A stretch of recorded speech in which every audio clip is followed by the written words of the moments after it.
A Guide to Health by Mohandas Karamchand Gandhi, translated by A. Rama Iyer. Translator's Note. In these days, when the name of Mahatma Gandhi is identified with a momentous question of non-cooperation, it may come with a shock of surprise to most readers to be told that he is something of an authority on matters of health and disease as well. Very few of us perhaps are aware that he is the author of quite an original little health book in Gujarati. Those who think of him as a dreamy idealist or an unpractical visionary with his head always in the clouds will certainly be undeceived when they read this book replete from cover to cover with practical observations on the most practical question of health. His views are, of course, radically different from the ordinary views that find expression in the pages of such books. In many cases, indeed, his doctrines must be pronounced revolutionary and will doubtless be regarded by a certain class of readers as wholly impracticable. Even the most revolutionary of his doctrines, however, are based not on the shifting quicksands of mere theory, but on the solid foundation of deep study, backed up by personal experience of nearly 30 years. He himself recognizes that many of his views will hardly be accepted by the ordinary reader, but he has felt himself impelled by a stern sense of duty to give publicity to his convictions, formed after so much of study and experience. Some at least, however, of those who read his book cannot help being profoundly influenced by it.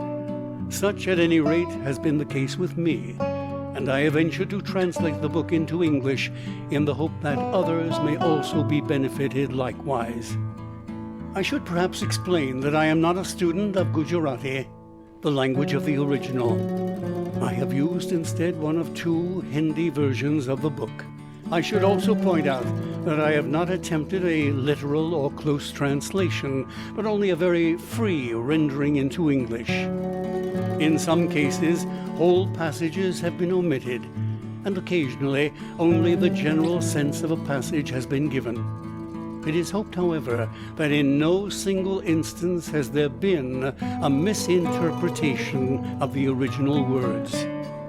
I am aware that many errors might have crept in, as the translation had to be done in a hurry, and there was hardly any time for revision. I hope to make a thorough revision of the book in case a second edition is called for. National College, Trichinopoly, July 1921. A. Rama Iyer. Introduction. For more than 20 years past, I have been paying special attention to the question of health. While in England, I had to make my own arrangements for food and drink, and I can say, therefore, that my experience is quite reliable. I have arrived at certain definite conclusions from that experience, and I now set them down for the benefit of my readers. As the familiar saying goes, prevention is better than cure. It is far easier and safer to prevent illness by the observance of the laws of health than to set about curing the illness which has been brought on by our own ignorance and carelessness. Hence it is the duty of all thoughtful men to understand aright the laws of health, and the object of the following pages is to give an account of these laws. We shall also consider the best methods of cure for some of the most common diseases. As Milton says, the mind can make a hell of heaven or a heaven of hell. And so heaven is not somewhere above the clouds and hell somewhere underneath the earth. We have the same idea expressed in